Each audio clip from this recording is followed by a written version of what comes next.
ஜீவ ஊற்று சேனலுக்கு அன்புடன் அழைக்கிறேன். இன்று ஒரு தியானம் வசனம் என்ற நிகழ்ச்சியில் பிரசங்கி 3ஆம் அதிகாரத்தை நம்ம பார்க்க போகிறோம்.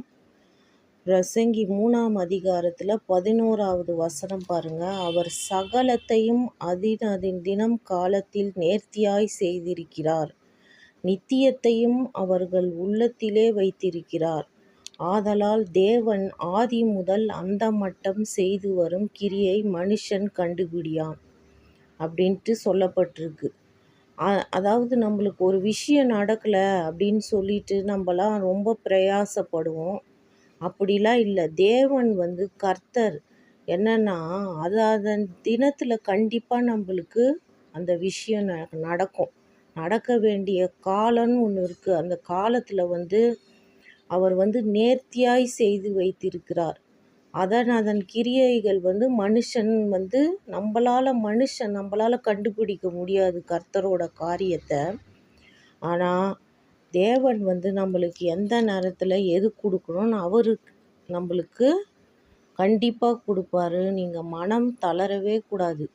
அதே மாதிரி 12ஆம் வசனம் பார்த்தீங்கன்னா, மகிழ்ச்சியாய் இருப்பதும் உயிரோடு இருக்கையில் நன்மை செய்வதுமே அல்லாமல் வேறொரு நன்மையும் மனுஷனுக்கு இல்லை என்று அறிந்தேன்.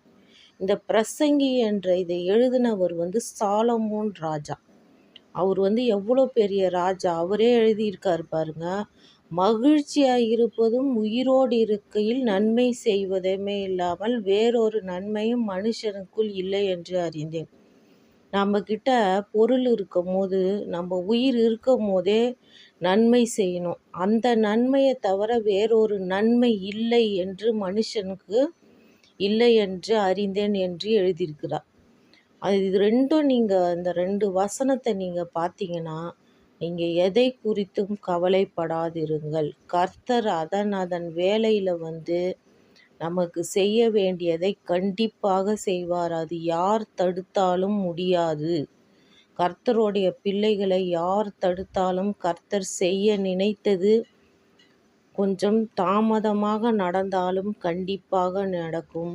அதே மாதிரி உங்களுக்கு நல்ல ஒரு மகிழ்ச்சியாக இருக்க சமயத்தில் நீங்கள் இந்த இறைவன் தேவன் கர்த்தர் கொடுத்த இந்த உயிரை நேர்த்தியாக பயன்படுத்தணும். அது நன்மை செய்கிறதுல பயன்படுத்தணும், வேறு எதற்கும் பயன்படுத்தக்கூடாது என்பதை சொல்லி இந்த தேவ வசனத்தோடு முடித்து கொள்கிறேன். நன்றி. நாளை வேறொரு வசனத்தில் சந்திப்போமாக.